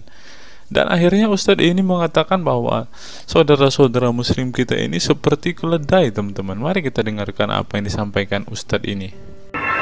Kita bangga menghafal Al-Quran tapi tidak memahami Al-Quran. Senang mengulang berbahasa Arab tapi tidak mengerti bahasa Arab. Suka membaca Al-Quran tapi tidak memahami maknanya. Akhirnya apa? Menjadi keledai di Indonesia. Tidak sampai di situ saja teman-teman. Menurut NU Online, seperti yang disampaikan oleh Gus Baha, ingin umat Islam banyak baca Al-Quran meski tak paham maknanya. Teman-teman bisa baca sendiri ya judul artikel ini. Artikel ini mengatakan seorang Gus ingin umatnya itu semua umatnya dia ingin bahwa mereka harus mau dan rajin membaca Al-Quran, teman-teman. Walaupun ya pada kenyataannya apa yang mereka baca mereka tidak ketahui. Apa yang mereka baca mereka tidak tahu maknanya, teman-teman. Mari kita dengarkan dan lihat apa isi dari artikel yang diransir oleh NU Online ini, teman-teman. Jakarta, NU Online. Rais Syuriah Pengurus Besar Nahdlatul Ulama PBNU Kiai Haji Ahmad Bahaudin Nur Salim yang biasa dikenal dengan Gus Baha mengingatkan umat muslim atau umat Islam untuk memperbanyak membaca Al-Quran meski tidak memahami maknanya. Waduh, gak bahaya kah ini? Ustadznya mengatakan harus baca saja Al-Quran walaupun tidak paham. Wah, bisa-bisa umat Islam jadi keledai se-Indonesia nih, seperti yang dikatakan Ustadz yang barusan tadi. Karena semuanya disuruh baca, disuruh hafal, tidak peduli tahu atau tidak arti dan maknanya. Aduh, gimana ini teman-teman? Sebagai kitab suci, Al-Quran harus lebih dekat dengan umat Islam. Cara mendekatinya bisa dengan mempelajari dan memahami kandungan Al-Quran atau membacanya.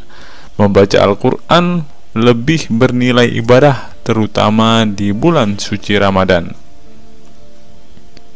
Saya paling sangat ingin di Ramadan ini banyak membaca Al-Quran, baik membaca secara qiraatan saja atau lebih jelasnya. Sebagaimana dikutip NU Online dari akun YouTube Santri Gayeng, menurut Gus Baha, membaca Al-Quran tidak harus menunggu paham arti dan tafsirnya, sebab membaca Al-Quran dari huruf ke huruf sudah bernilai ibadah. Meskipun seorang yang membacanya itu tidak paham arti dan maknanya, terlebih ketika membaca dan kemudian menjadikan isi Al-Quran sebagai bimbingan hidup. Gus Baha mencoba melogikakan orang yang membaca Al-Quran tetapi tidak memahami maknanya. Ia menjelaskan ketika seseorang membaca Al-Quran dan tidak paham maknanya, maka seseorang itu hanya menyibukkan diri dengan kalamullah. Hal ini menurut Gus Baha sesuatu yang baik. Tetapi Ustadz yang tadi mengatakan kalau hanya bisa membaca tetapi tidak ngerti maknanya, mereka sama dengan keledai di Indonesia. Nah, sekarang umat muslim bingung nih harus ngikutin yang mana, mau jadi keledai atau hanya menjadi pembaca tetapi tidak tahu apa-apa nih. Lanjut teman-teman. Efek dari kesibukan dengan kalamullah itu pasti tidak melakukan maksiat. Tetapi kalau kita melihat ya, kalau ada satu contoh kasus yang terjadi di pesantren kemarin kan teman-teman, di artikel yang kita baca sebelumnya, bahwa kejadian atau hal yang bersangkut paut dengan maksiat ini terjadi di dalam pondok pesantren, teman-teman. Bagaimana ini Gus Baha?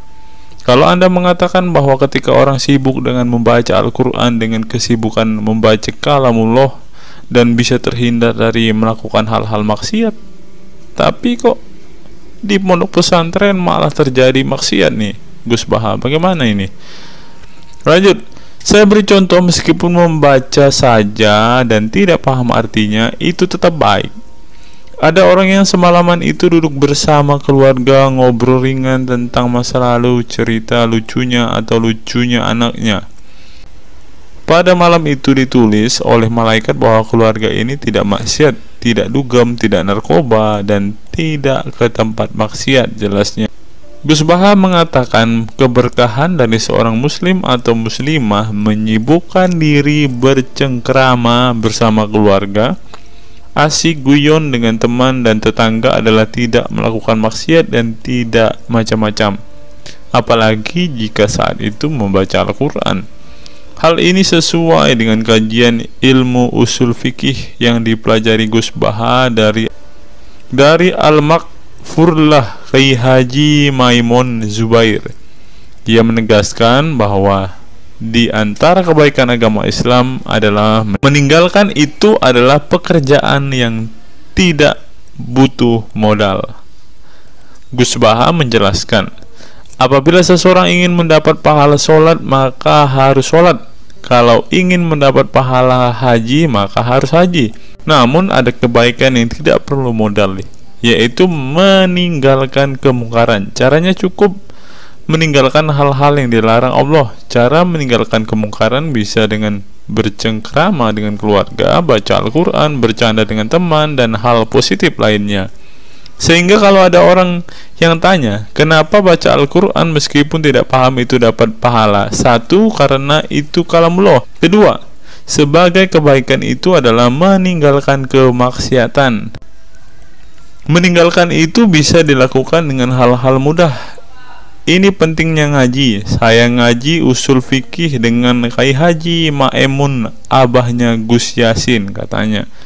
Gus Baha mengaku sejak kecil ia sudah terbiasa membaca dan mempelajari Al-Quran, bahkan hingga saat ini. Kebiasaan Gus Baha mempelajari Al-Quran yang berlangsung puluhan tahun ini membuatnya memiliki kecintaan yang mendalam dengan kitab suci yang diturunkan kepada Nabi Muhammad itu. Ia juga membaca banyak literatur klasik maupun modern untuk memahami Al-Quran. Kemudian melakukan diskusi dengan banyak pakar Al-Quran dari berbagai daerah dan negara tentang berbagai tema. Tetapi syukur-syukur bacanya Al-Quran itu paham. Artinya paham sesuai dengan kapasitas masing-masing. Saya mulai kecil hingga sekarang masih ngaji Al-Quran, masih belajar, juga masih terus mencari ilmu. Ucap pengasuh pondok pesantren Tahfidzul Quran LP3 IA Rembang, Jawa Tengah itu.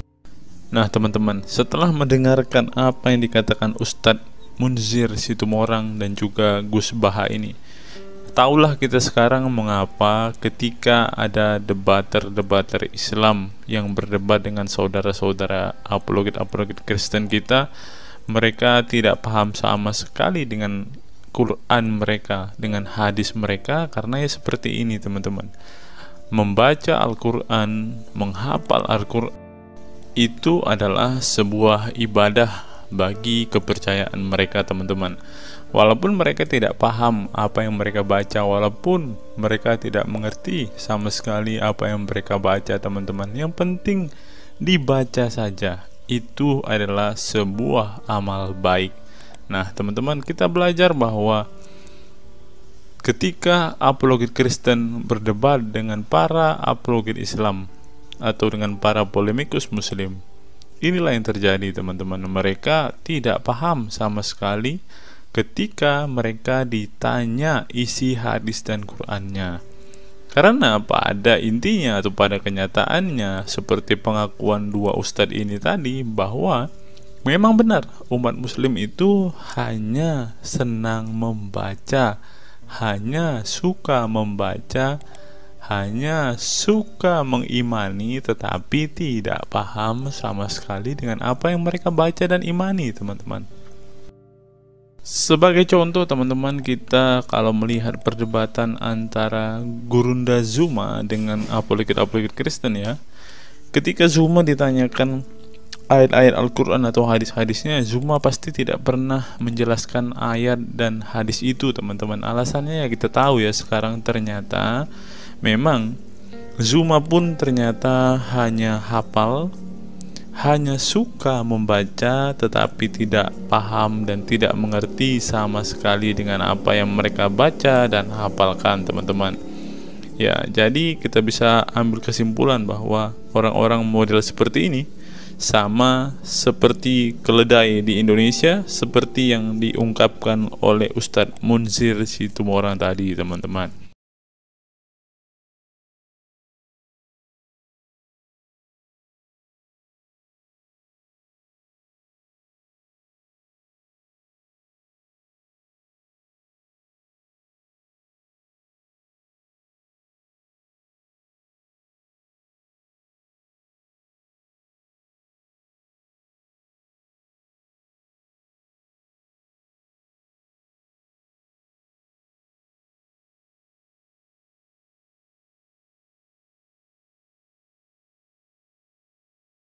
Fenomena pemurtadan dan kelompok Islam radikal.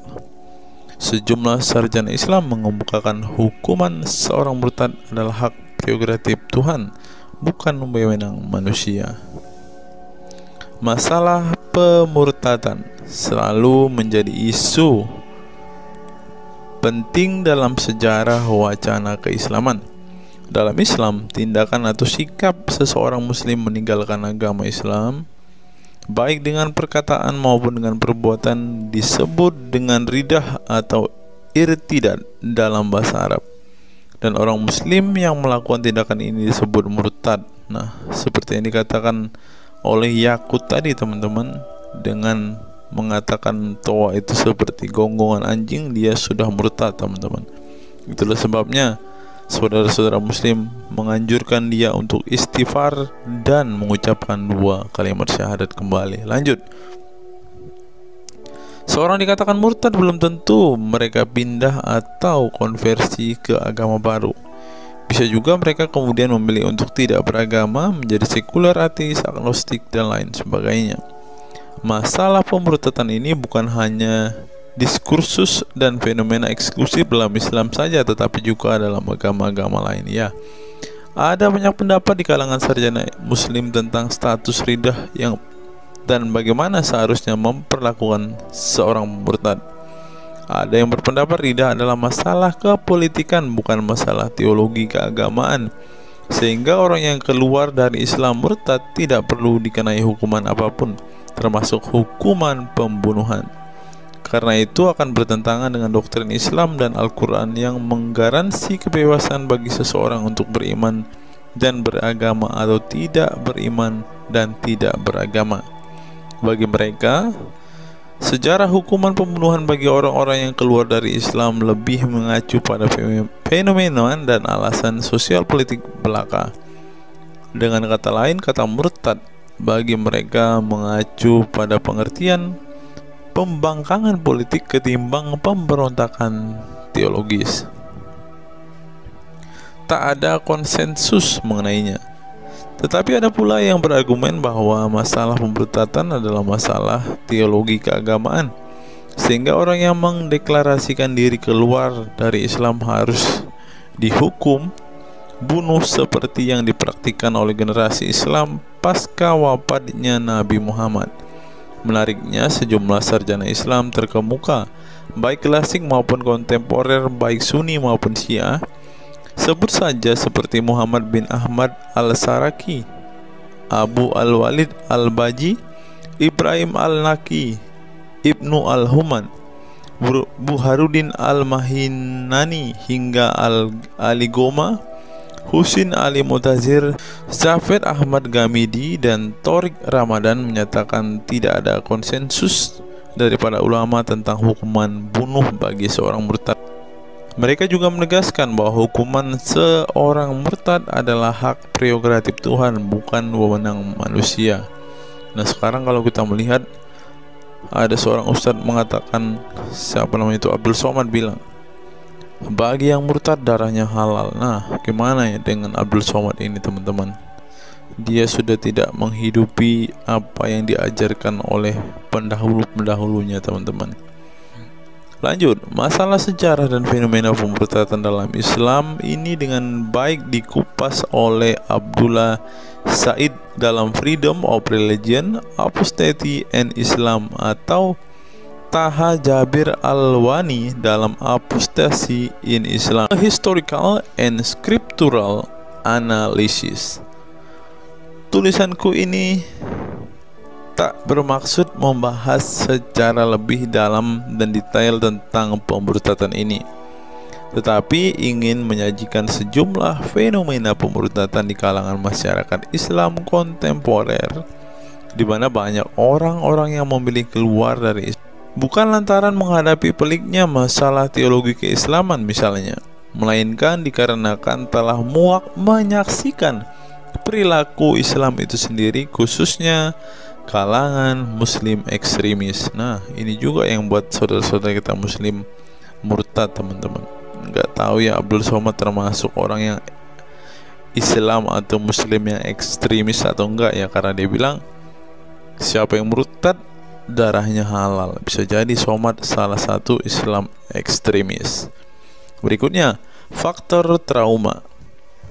Bagi kelompok Islam militan konservatif, pemurtadan adalah tindakan haram dan kaum murtad harus dibunuh. Tetapi mereka tidak menyadari bahwa banyak kaum Islam yang memilih menjadi murtad justru karena mereka trauma dengan perilaku brutal kelompok radikal Islam itu sendiri. Lihat misalnya penuturan sejumlah mantan muslim dalam buku Living Islam, Apostate Speak Out, yang diedit oleh Ibnu Warak, nama samaran, seorang pensiunan Islam kelahiran Rajkot, India. Dalam buku yang sangat provokatif ini, sejumlah ex-muslim bersuara keras memberi kesaksian tentang kebobrokan perilaku kelompok muslim radikal di negara-negara yang mayoritas berpenduduk muslim seperti Pakistan, Bangladesh, Aljazair, Iran, Afghanistan, dan lain sebagainya. Para penulis buku ini sebelumnya merupakan para sarjana aktivis muslim yang taat saleh sampai akhirnya mereka menyaksikan momen-momen mengerikan dalam hidup mereka hingga akhirnya mereka menyatakan goodbye pada Islam. Lihat teman-teman, mereka ini adalah saksi keekstriman Islam, teman-teman. Kini mereka memilih menjadi Kristen, agnostik, ateis, humanis, sekularis, free thinker,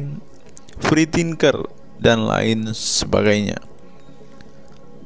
Setelah mendeklarasikan dari emoh pada Islam, mereka kemudian pada umumnya memilih tinggal di Barat, khususnya Amerika Serikat, Kanada, Eropa Barat, dan Australia. Karena kalau mereka tinggal di Arab ya pasti dipenggal, teman-teman. Sebagai suaka baru mereka dengan pertimbangan satu, masalah ketidakamanan jika mereka tinggal di negara asal mereka, sebab seorang yang pindah agama dihukumi murtad dan mereka itu bisa dibunuh. Nah, benar apa yang saya katakan tadi kan, teman-teman. Yang kedua, lantaran di Barat ada jaminan soal kebebasan beragama. Nah, kalau di negara asal mereka hanya satu agama, teman-teman. Kalau mau meluk agama lain ya siap-siap dipenggal karena darahnya halal. Inilah ajaran Islam yang asli.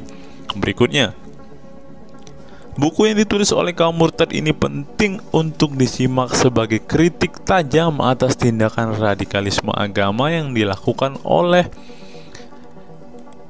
meminjam istilah Muhammad Said Asmani, kelompok ekstrim yang sering menebarkan kekerasan dan kebencian dalam menyampaikan pesan-pesan keagamaan tanpa disadari bahwa perilaku sadis dan barbar mereka telah menyebabkan sebagian umat Islam frustasi dan kehilangan kepercayaan terhadap agama mereka, kemudian memilih hengkang dari Islam. Ini menunjukkan bahwa masalah pemurtadan atau proses konversi tidak semata-mata masalah teologi keagamaan, tetapi juga sosial, politik, dan ekonomi. Itulah yang dialami Ibnu Warok, Ali Sina, Anwar Saik, Faisal Muhammad, Syarek Malik, Samia Libini, Abul Qasem, dan masih banyak lagi. Semula mereka adalah para pemeluk Islam saleh yang kemudian memilih keluar dari agama ini setelah mereka mengalami dan menyaksikan peristiwa tragis dalam sejarah hidup mereka. Simak misalnya penuturan Ali Sina dalam Why I Live Islam, My Passage from Faith to Enlightenment. Ali Sina yang masih keturunan Ayatollah Iran ini menuturkan pengalaman getir hidupnya menyaksikan serangkaian horor di negaranya Iran. Dia mengatakan sejak Ayatollah Khomeini berhasil menggulingkan diktator Shah Reza Pahlavi pada tahun 1979, segera ia mengganti ideologi sekuler negara dengan ideologi Islami yang tunduk sepenuhnya pada otoritas Khomeini. Masih menurut Ali Sina, alih-alih ingin menegakkan kedaulat Tuhan, dalam praktiknya yang terjadi justru penegak kedaulatan Khomeini, di mana melalui agen rahasianya yang bernama Saza Mene Ate Laat Fa Amniate Keskharar yang disingkat Sefak, dia dan para pendukungnya menghancurkan siapapun yang tidak mau tunduk pada otoritas politik keagamaannya, termasuk bekas sekutunya. Maka pada saat Imam Khomeini berkuasa, kata Sina, nyawa pun menjadi sangat murah. Ribuan orang Irak dibunuh sebagai efek perang. Teluk antara Iran-Irak, ribuan pengikut Bahai Faith disiksa dengan tuduhan murtad, dan ribuan penduduk Iran yang menolak otoritas politik dan agama sang imam dipenjara.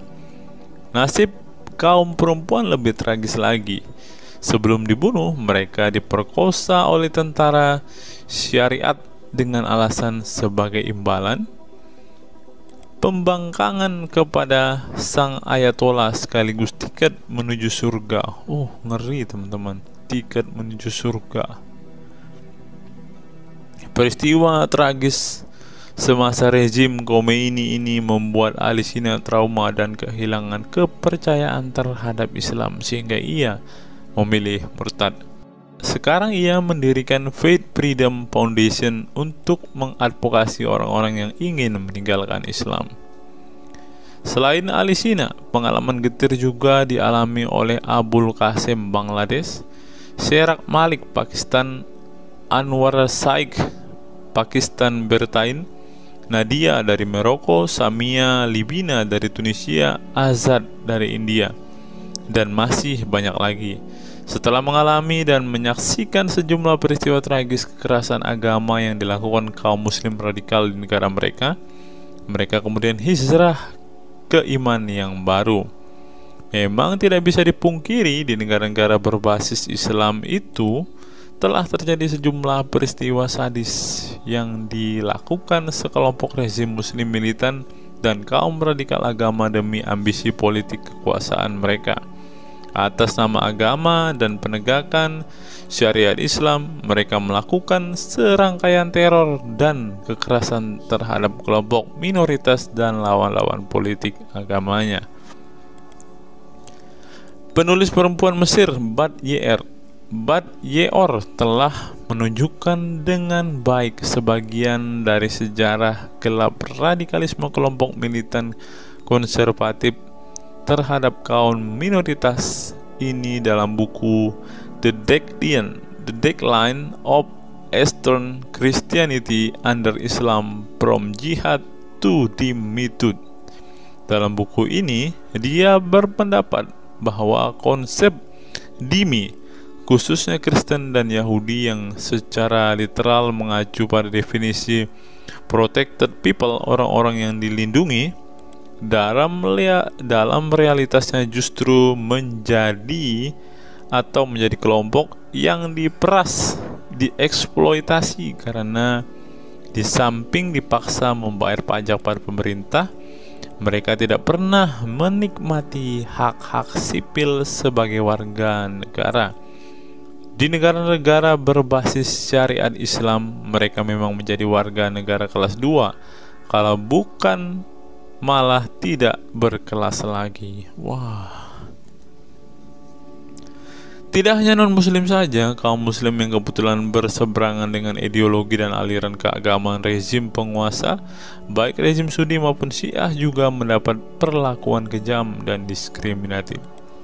Sebagian dari kaum muslim yang dizolimi oleh rezim Islam ekstrim ini masih bertahan memeluk Islam.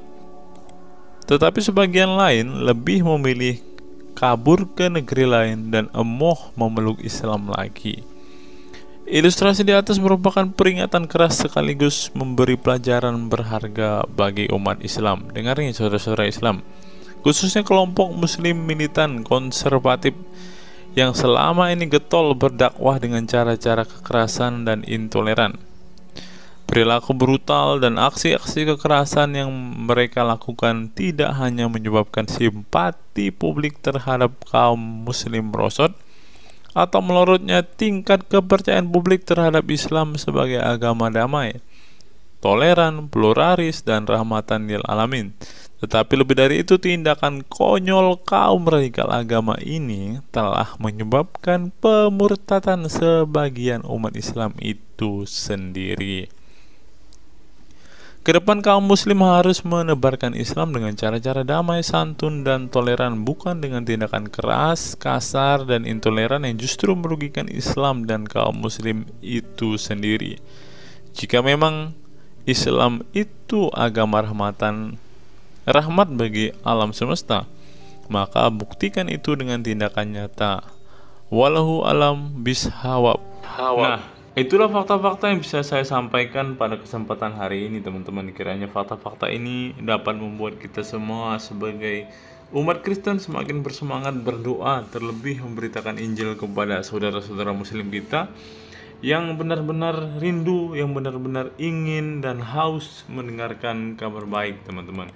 Karena Alkitab memang mengatakan ada orang-orang yang hatinya sudah tertutup untuk Injil dan mereka tidak akan pernah mendengarkan kabar baik itu. Bagi saudara-saudara muslimku, segeralah murtad, karena sesuai dengan apa yang kita bacakan hari ini, banyak sekali fakta-fakta yang di luar nalar yang bisa menjadi alasan kalian untuk meninggalkan agama Islam. Apa pendapat teman-teman setelah menyimak video ini? Silahkan tuliskan komentar waras teman-teman di kolom komentar video ini, agar banyak orang semakin waras dan semakin sadar bahwa hanya Yesuslah satu-satunya Tuhan dan Juru Selamat. Hanya Yesuslah satu-satunya yang menyediakan surga bagi setiap orang yang percaya kepadanya. Salam waras, salam sadar. Sampai bertemu di video-video kita berikutnya. God be with you all.